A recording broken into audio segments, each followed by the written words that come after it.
94.4 Spice FM, Nairobi. Good morning. It's into the third hour of the Situation Room, Kenya's biggest conversation this morning.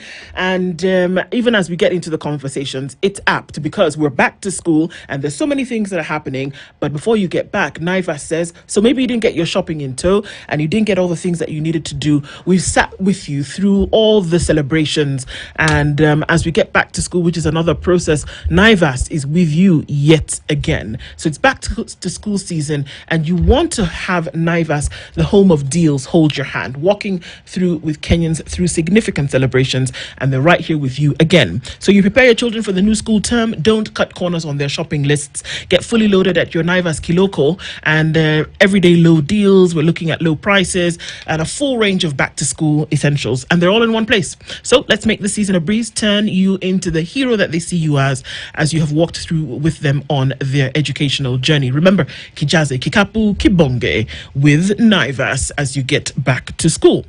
Right? So our live streams are up. They're on YouTube, Facebook, and on X. Our audience on KTN Home, everybody around the country, as we have vital conversations that matter. And this morning is another one, even at this hour, when we've been looking at education and we've been looking at changes. Let's math, let's not math. Let's CBC, let's CBE. Let us... Let's hire teachers, make them permanent and pensionable. Let's hire interns. Let's not. Let's keep lower secondary in primary. Let's not. I mean, the list goes on and on and on. Let's pay capitation. Let's not. What kind of conversations are we having around those things? But we cannot stop having this conversation. And so to further a conversation with us this morning is the National Secretary of the Kenya Teachers in Hardship and Arid Areas Welfare Association, Ndungu Wangenye, and he's here with us this morning. Mr. Wangenye has been here before. And as we further this conversation, he's here with us again. Good morning, Ndungu. Good morning. And I'm happy to be here once again so that we have this constructive discussion about the education of our country, because it affects us, it affects our children, and whatever decisions we make today as leaders will affect even the future generations to come. So we must get it right. We have no room for error. Absolutely. We're having a conversation from CBC to CBE. Kenya's trial and error education system is what we're looking at today. But before we get into it, CT, has gone to a different African country from the last time that you were here. He's going to share a proverb and then you can interpret that for us. Yes, when the People's Democratic Republic of Algeria, a friend is someone who shares your happiness and your sorrows. A friend is someone who shares your happiness and your sorrows. Yeah. Yeah. That is true. Is it?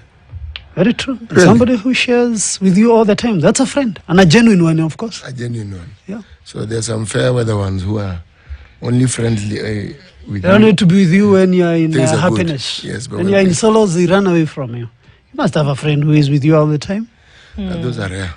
And they are very rare. I am not among them.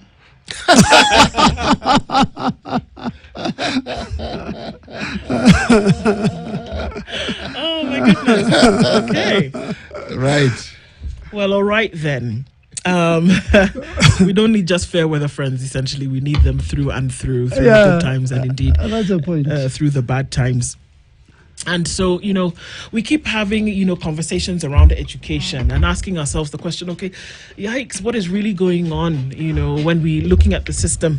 Now, when we thought that, okay, things were looking a bit foggy here and there, we're not really sure what to do. Then we've come up last week and we said, okay, well, while you're at it and you're still confused about whether you're going to choose maths as applied maths or simple maths, as to whether you're going to have a secondary school at the lower level, still domiciled in primary schools, whether you're going to have STEM pathways or whether you're going to have... While all that was happening, then the...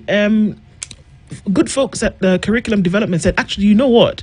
It's not going to be CBC anymore. Now it's going to be CBE. So throw that into your basket of confusion, put it up your pipe and smoke it, and this is where we are today. My goodness.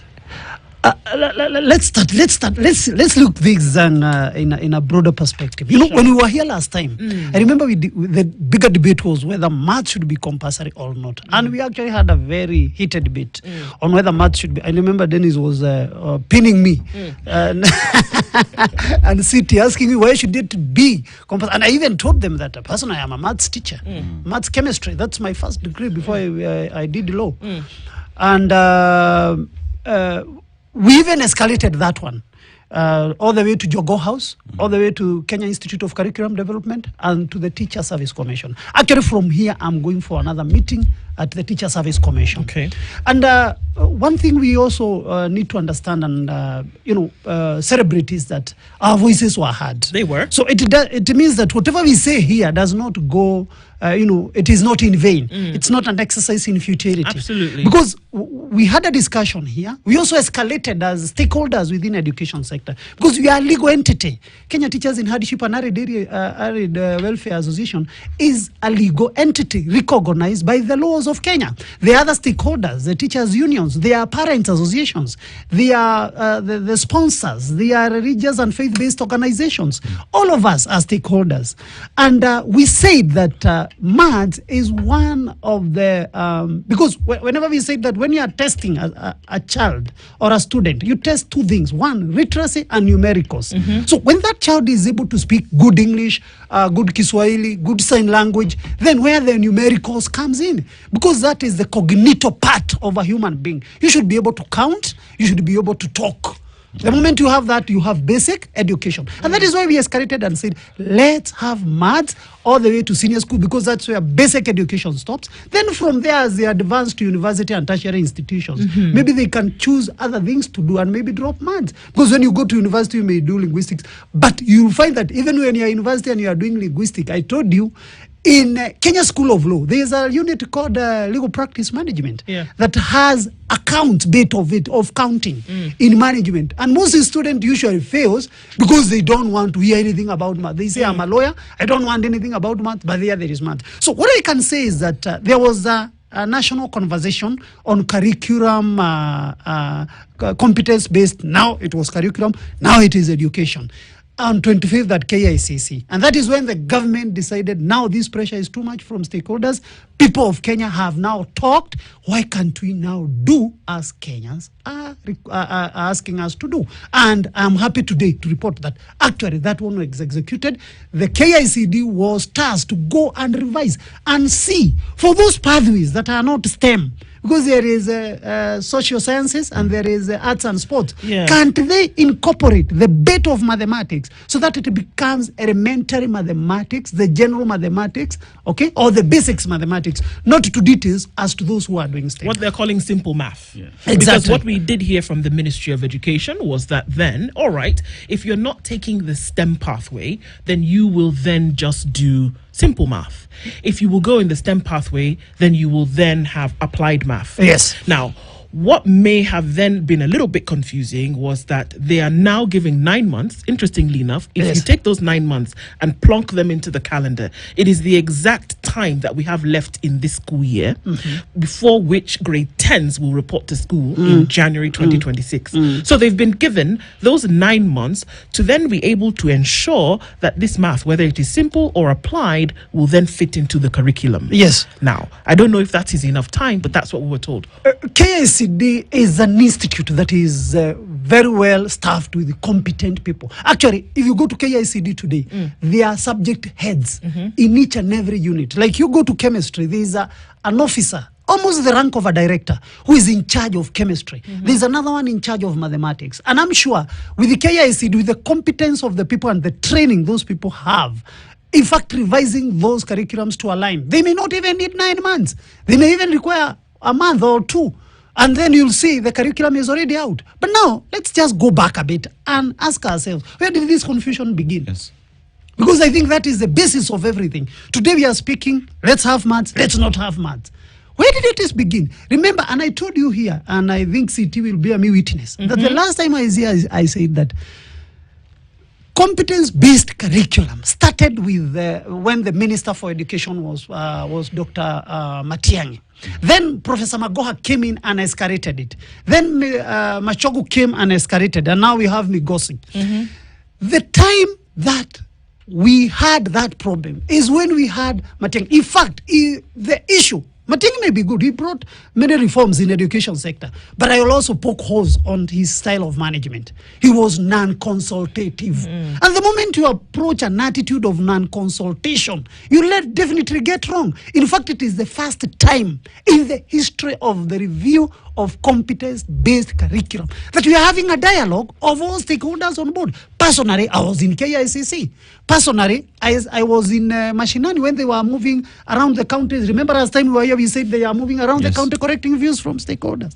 So let's be sure and say this. Let's put the blame where it is. Matiang'i, despite the fact he brought so many reforms in the education sector, he could not consult anybody. It was he would bulldoze and push it, and that is where problems started and the rain started beating us. Then came Professor Magoha, who was also escalated what Matiang'i had started. And that is where even the confusion started. That do we domicile junior secondary school in primary, or do we domicile it in secondary schools? And then the confusion started. We built, so many classes were built in secondary. Again, when the Presidential Working Party on Education Reforms came, the parent said, no, these students are too young, let them be domiciled in primary. Those classes were left almost idle. Today, we are rushing to finish classes in primary schools, where there were classes and laboratories in secondary schools. So I think the entire thing, it is to make sure that as you are implementing anything, even in this company or anywhere where you are in the management level, the first thing to do is to make sure you have an exhaustive consultation. Consultation does not mean you are weak. Consultation does not make you as a junior, an inferior reader. Consultations makes you strong, and you are supposed to consult on and on. Right now, we have already said mathematics, let it be there in the other two pathways apart from STEM. Who knows? Maybe as we move ahead, there will be some loopholes. Can't we come together, put our heads together and see where is this shoe pitching us? Can we now tighten? But can we fix it? Question? Yes. How on earth did maths suddenly become a center of such intense discussion? What is it? Because from what we read in the papers, statistics were being used. It was looked at, and it was said that at primary school level, a much larger percentile of individuals manage to pass maths. When you look at the figures in secondary school, the figures get lower. That was among the reasons that they were giving in saying, because of this, we shouldn't then consider this thing to be compulsory. But in my opinion, that missed the point completely. Completely. Because there is a question of how do we train those who teach maths? If you look at the importance of maths, just the all-encompassing importance of maths in our lives on a daily basis, and the practicability of maths on a daily basis, how the discussion of whether we should have it or not comes in, I don't understand. I would understand, let's add a bit more of this, let's spread a bit more of this, but people must be taught this subject. That to me ought to be the norm. But the norm, to have it or not to have it, at that crucial point in the lives of students, when they are now growing up, they are leaving adolescence, they are heading towards adulthood, when all the cognitive faculties that they have are beginning to wake up in more ways than they've ever known, when they need to reason, when they need to think, when they need to analyze, and maths does that for you. And there's the discussion, without having this discussion of how do we train our teachers so that students can A, like the subject, and B, do well in it? Because it is not an impossibility. And Stephen, as you talk about that, remember that this conversation was actually being championed by directors, those who are in charge of implementing the curriculum, which begs the question, even now that has changed, what has changed their ideology about mathematics? I doubt if it was their idea. Yeah, let me tell you, you heard me say on this, and I'm glad our brother is here. He's here. KICD, the people they have there, they know their stuff. Even this question I'm asking, they can answer easily. Who gave those instructions for them to give that nonsensical order? Who? Where did that influence come from? Because it is utterly nonsensical. Can't they say no or advise for better? City, I think it was a mistake. I think it was a misstep. I think they overlooked that one. Because and I'm telling you, they do not. Those people don't make such mistakes. Because City, as I'm telling you, this thing came. And I think it started around 2017. That is when money was after 2017 general election. That is when we started pouring money to change the curriculum of this country. And 5 years, all the way up to 2022, money was being poured in beds, retooling of the teachers. You are, and how are they retooled? Yeah, that is what I'm telling you. Retooling of the teachers, expanding infrastructure, particularly in secondary schools, so that those students in junior secondary schools, they were supposed to be domiciled in secondary schools. Changing of the content in the textbook and the materials that will be used to teach CBC. And as that debate, I remember by then, Honorable Sosion was a NAT Secretary General. He raised a lot of objections on that. But no one could hear. I was by then, and I can confess this, by then I was also Executive Secretary of Kupet in charge of Laikipia County. And I remember we raised objections on the same. But all the objections we were raising were falling on deaf ears. Whose deaf ears? Of course, the minister was there, Dr. Fred Matiang'i. And we couldn't move. That is when we decided, in fact, at one time, we issued a strike threat on the same. But we were told we want to suppress the government, we want to fight the government. And so, somehow, we couldn't move. And that is why I'm telling CT, either by design or by default, there was a misstep. And that is what we got it wrong, right from the word. When you say misstep, it means somebody was walking in a certain direction. Yes. And they lost their footing. Yes. No. This is deliberate. It is deliberate. Money to change an entire structure of education. Did they understand the ramifications of that? Did they actually comprehend what they were doing? And what it is that was going to be the outcome? There's all the lovely talk of what we're going to produce at the end. Money was being poured in. Was it enough to actually restructure the system so that the thing that is mentioned as the pleasant outcome can be achieved? Was that adequately done? The retooling, as you say, were the teachers really prepared? Was it a continuous process that even as we talk of now, we can say, this is where it started, this is where we are, and this is what we're doing? How is it that there is very little discussion about how teachers were trained and retooled? We heard complaints, inadequate retooling, inadequate preparation, inadequate numbers of teachers. That is the conversation. We also heard reluctance of teachers to pay the training fees, which was then now lumped on them towards this new curriculum. We heard that as well. Yes, and that is what the reason I'm saying it is a misstep, CT and LBME witness, is why are we now back on the issues that we raised? Why are they now being incorporated? It means we had missed them in the initial conception of the ideas. No, we didn't miss them. We missed them because we didn't implement them. Somebody forced the ideas down our throats. We did not miss them. Very good. Dungo, now, if we can look at it and try to do so with a clear eye. Yes. That when you look at something like education, when you come and you ask that the entire system essentially be changed, you're not saying that you tripped and fell along the way because you didn't see where you were going. You've asked for a fundamental change in the manner in which you're going to do something. Yes. You can't say that you missed a step. Yes. My sister, today if I decide to walk from here on the way to the road, the idea is for me to reach the main road. Yes. That is the idea. Yeah, that is what I've conceived but you in my don't mind. walk out of the window. Yes, that is what I'm saying. That's what I'm saying. Yeah. As I am walking from here to the main road, there will be stairs, there will be doors, isn't it? There will be clearances. In the course of walking, because the idea of changing the curriculum was there globally, and even in Kenya, everybody there was a need to change from 844 to the competence-based curriculum. This need? But now, Yes. on the conception on how now do we move, so that we move from 844 to CBE or CBC for that matter. How do we move along the way? That is where now we started other challenges. We don't have enough. Do we domicile here? Do we not domicile here? Mathematics should be compulsory, should not be compulsory. No, we've gone too far ahead.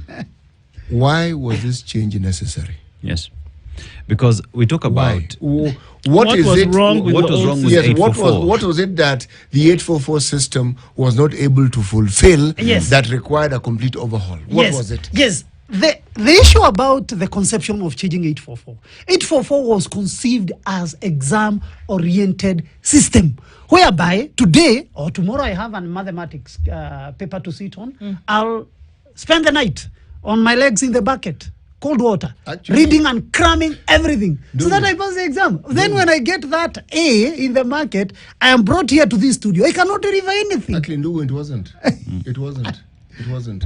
The 844 had elements that are very similar to that of the CBC, just that they were never implemented. Yes. The issue of continuous assessments was in 844. I myself was a teacher. And we are the group that ushered in the 844. I taught the older system and I also taught in the 844. So I know the elements that in theory were there. The practicality that you speak of with regards to an exam, if what you required was to ensure that instead of simply waiting for an exam at the end of a certain period in time, you introduce this continuous assessment, are you telling me to introduce continuous assessment, you have to overhaul an entire system? There was a challenge, City. City, let me ask you this. Why did we have all of a sudden upsurge of exam irregularities in this country? Because there came a time whereby any school would do anything to get good grades.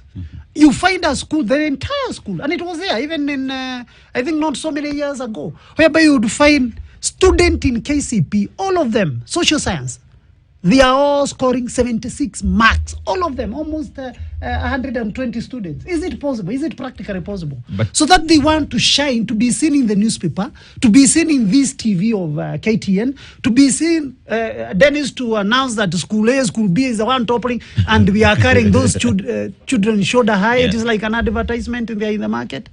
That is what now brought the mind that now.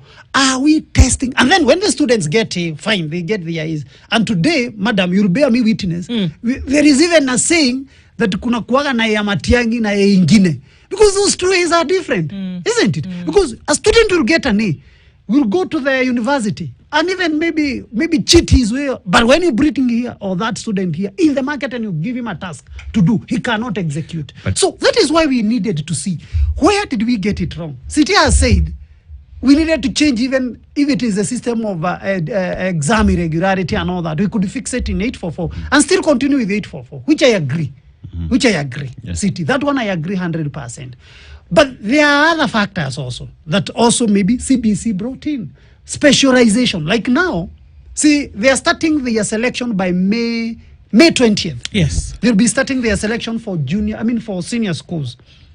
Now, we are now starting to identify talents at tender age, unlike the 844, which would go all the way up to Form 4. So that student who is specializing in sports, arts and sports, can be able to select a school. Because now selection will not be based on marks. It is now the school that is giving the pathway that you have decided. The student that have decided to specialize in social science, align or that school that is giving that pathway. A student who wants to be an engineer, he will choose a school that is giving that pathway. That is a slight demarcation. Where in the world, from 844, whereby we categorize, and there is no national schools, no extra county. Where in the world do we have such a system that we can benchmark with? And I think as well, yes, answer that first, No, I'm just asking. Because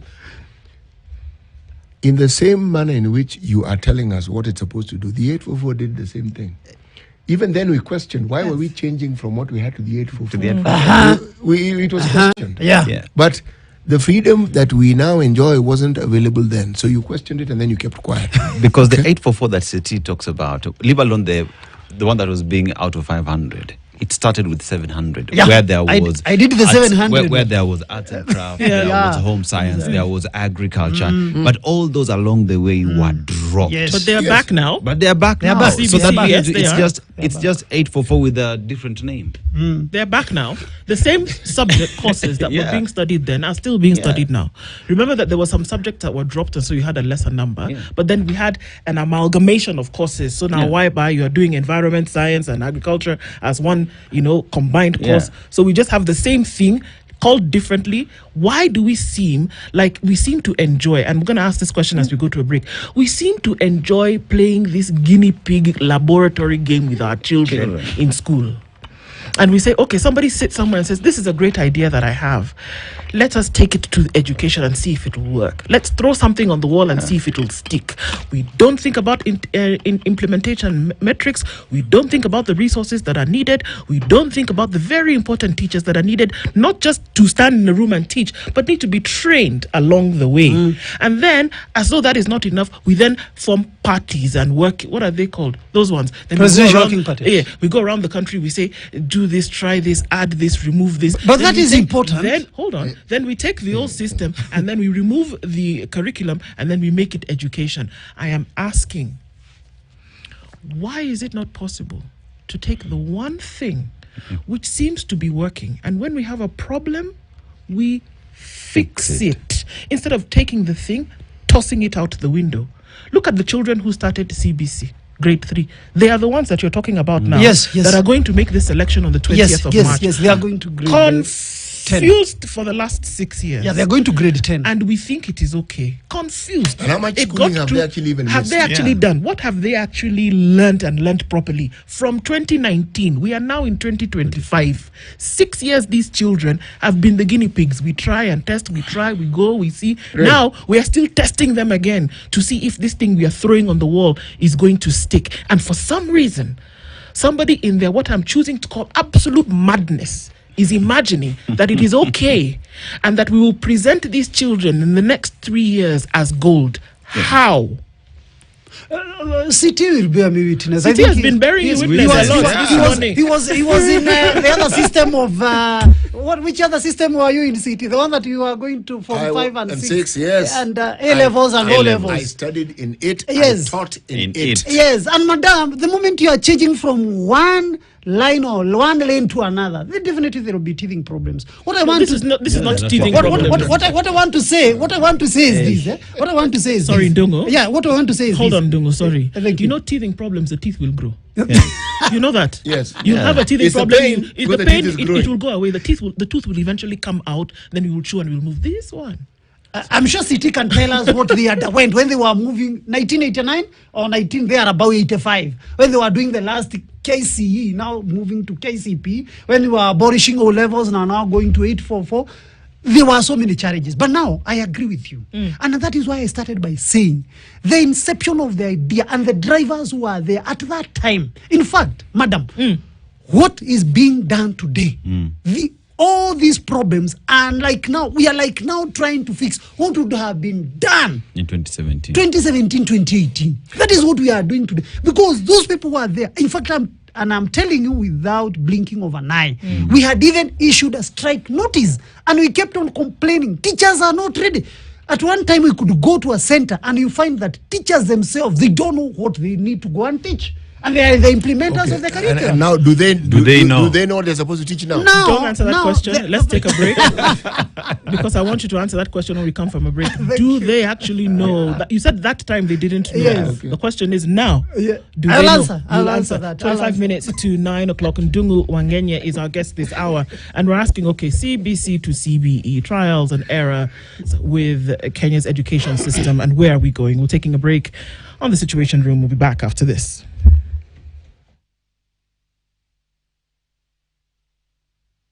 This is the Situation Room, the only way to online, mobile, and on radio. Twitter.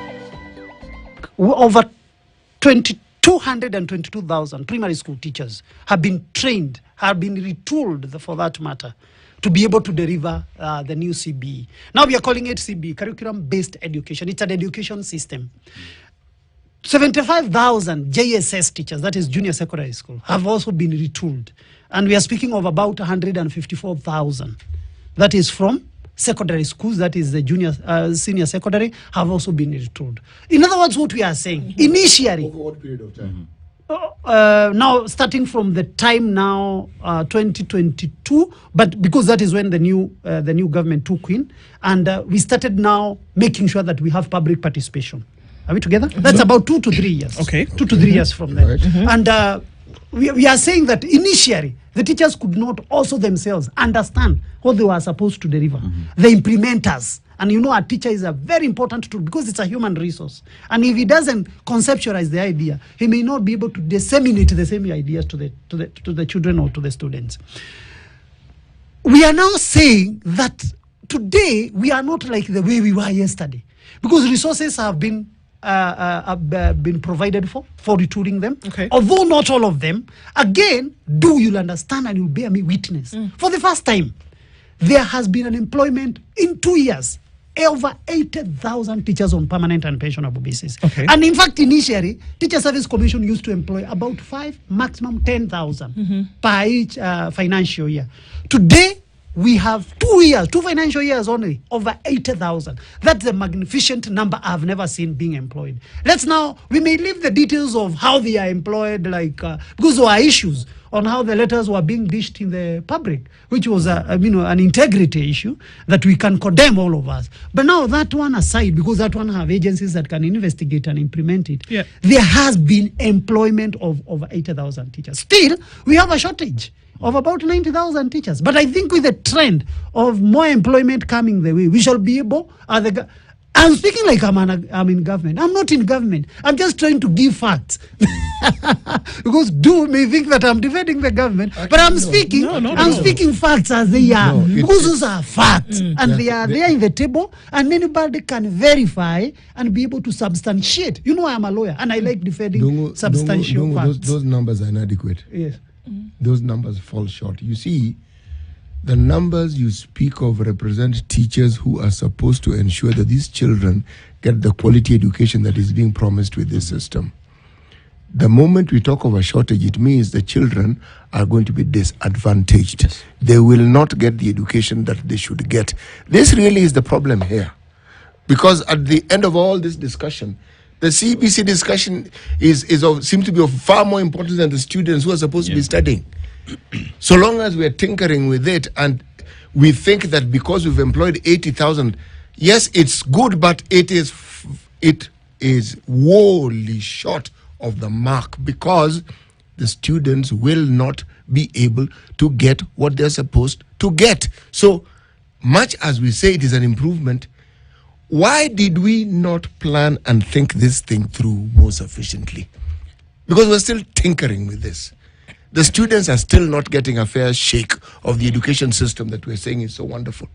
You see, City, even when you talk about the numbers, we talk about 80,000, fine, we will clap. But remember, through those years, the teachers have gone on retirement. So even the 80,000 is just died in the process. It's just coming to replace the teachers who are there. So the numbers as well is low. So the 80,000 are not new teachers. That some were just replacing those who died. Maybe just to correct you on that. So as well as now, when it comes to the implementation, even the 844 itself was suffering from few teachers and lack of classrooms. That has again come into the new system that requires new classrooms and new facilities to be able to offer quality education. Begs the question. Why didn't you plan through this? Can you clarify on the issue of the numbers of teachers that come in every year? And I want to correct Dennis just a bit, to correct him and tell him that the 80,000 teachers are newly employed teachers, excluding the replacements. Okay. Because replacements, Dennis, and I can tell you from data and statistics, about 10,000 teachers retire, and those ones are replaced, not necessarily when there is mass recruitment. Whenever, every quarter of the government, the TSC always replace teachers. Yes. Does it happen the way you're saying?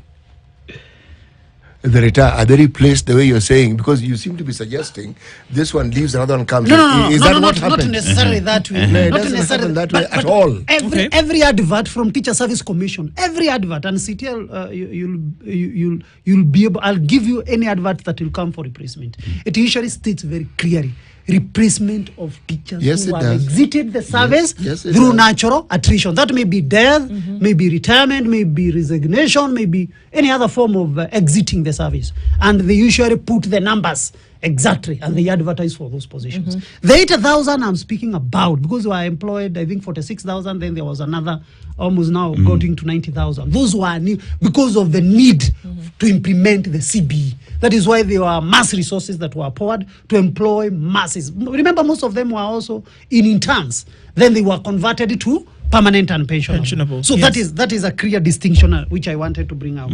Number two, there is a question that you have asked, Dennis. I think you can... the planning process of this entire system, because I was basically going back to what City had asked.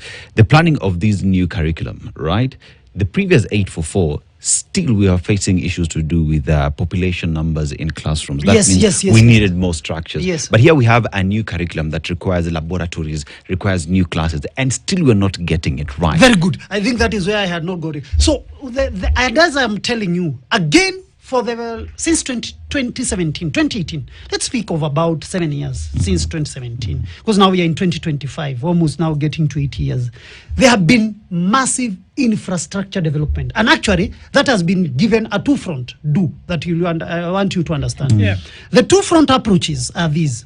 One, there is massive investment, particularly from CDF, because those CDF, depending with the area MP, who are able to focus and see this is where we are heading as a country in terms of education, they are pouring a lot of resources on infrastructure development to make sure that we have classes at the grassroots. And actually, there was a very good example here in Kiharu, in Moranga, whereby then there was also facelift and also making sure there was expansions. Then there was also another grant. And today in the Capitation, there is also grant that is there, a budget item, that is called infrastructure development, that is only approved when you are building a laboratory, when you are building an extra class, and that money you cannot draw unless you are doing infrastructure development. So there was also massive money poured to make sure there is infrastructural development. Do I want you to understand that Kenya is one of the only country in Africa, city, that commits almost 30% of its recurrent budget on education. And so? And so? Yes, and so? It therefore means the money that is being poured in education to improve it, because we have traveled. I was in Burundi another day, Bujumbura, and you can even see the types of classes and the infrastructure development we have in Kenya versus what they have. Ndungu, if 30% of our GDP actually all went into education, all sectors of education, my friend, the education system we have in this country. I didn't even say GDP, I said recurrent expenditure. Yes, I've gone to GDP, and for a very good reason. 654 billion. Yes. Okay? That's the figure. Okay? That you're talking about the 2024-2025 budget. It is a colossal amount of money. A lot of money. That money would not allow for the gaps we are seeing and the gaps we're discussing here. Whether it is at the university level, whether it is at the primary level, at whatever level, it would not. And yet we have those gaps. So it begs the question, as Dennis begs these questions. Yes, it would beg the question.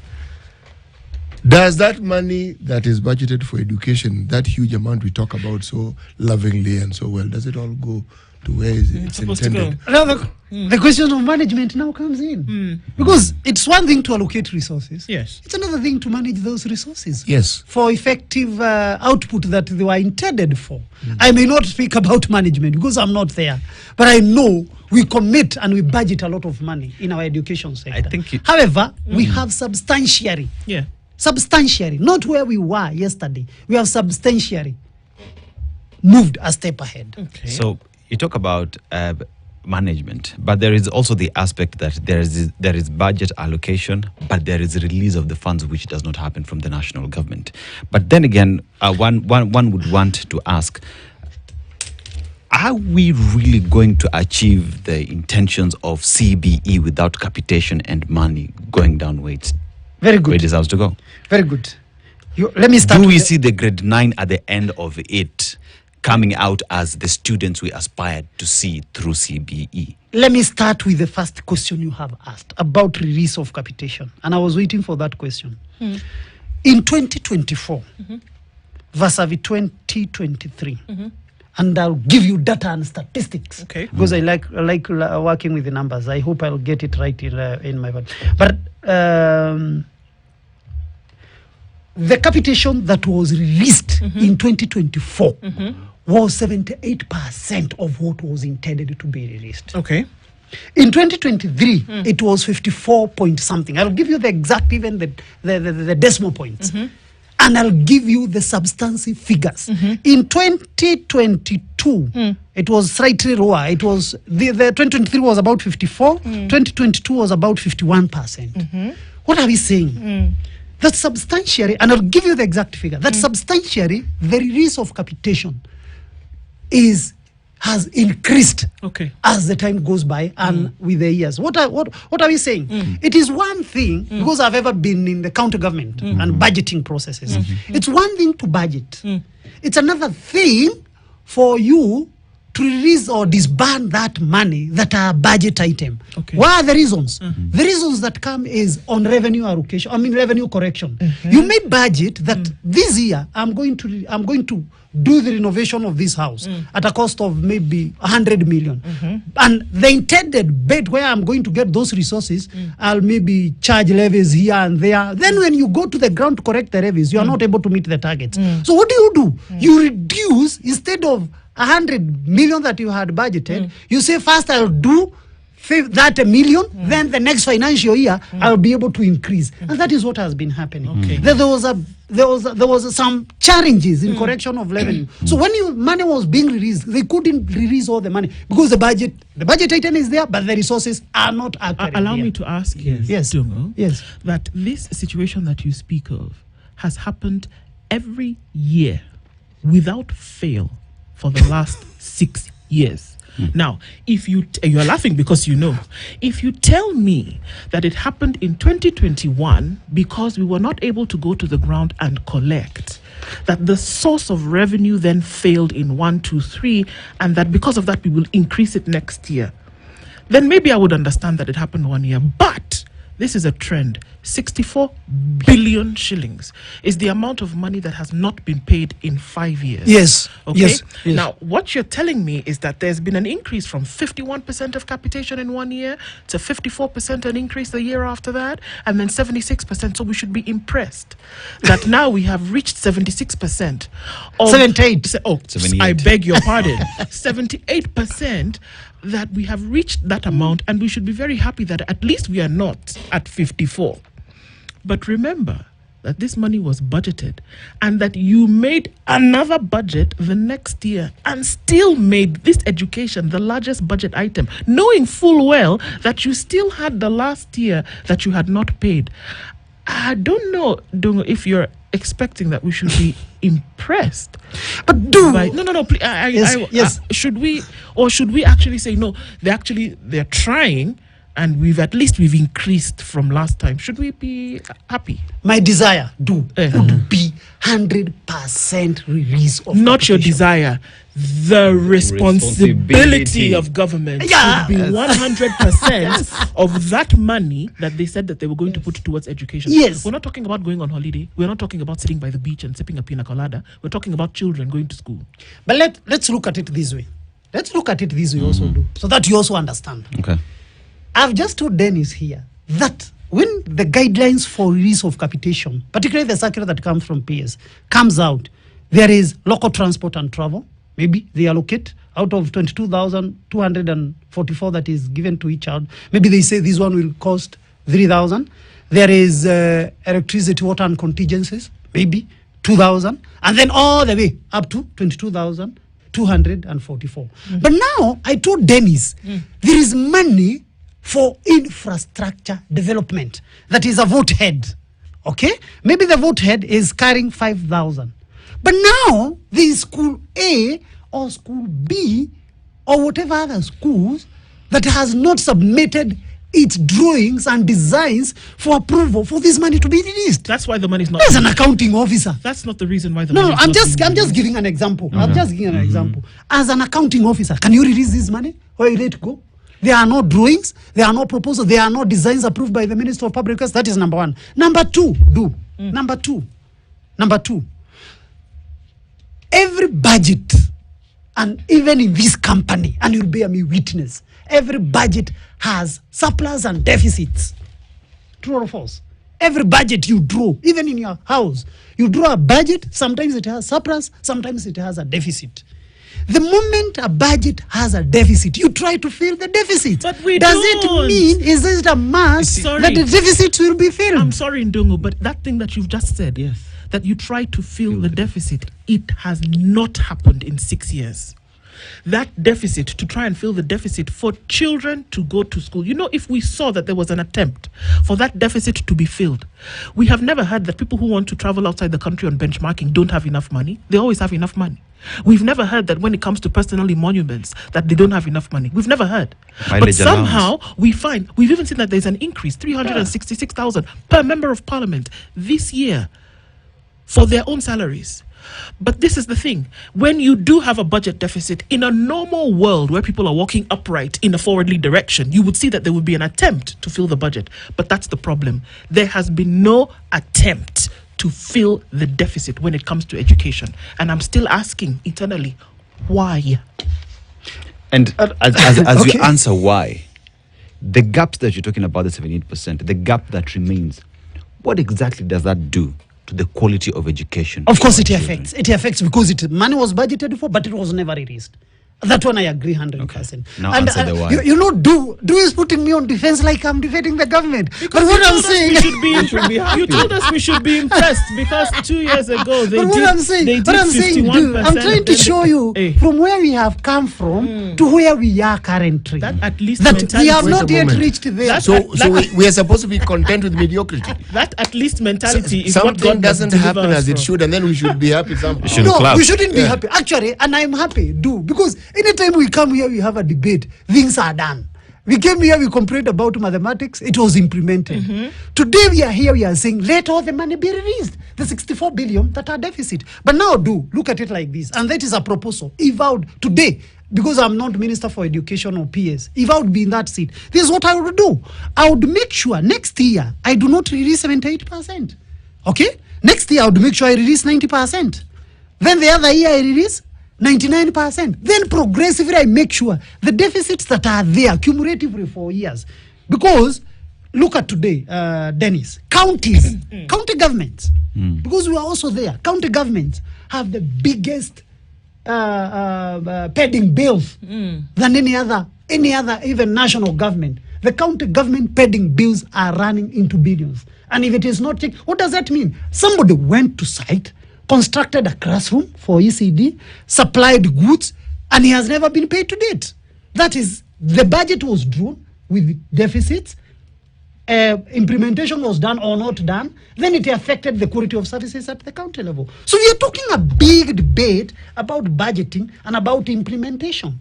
Okay? So what I would say and what I would hammer the government to do is to make sure money for education is released 100%. Assume I take my proposal. Maybe I'm a Minister for Education. I take my proposal, release all my money for education 100%. Then the Minister for Security will also come. Release all my money for security 100%. Then another one comes. What does it mean? And maybe the budget, the revenue targets have not been met.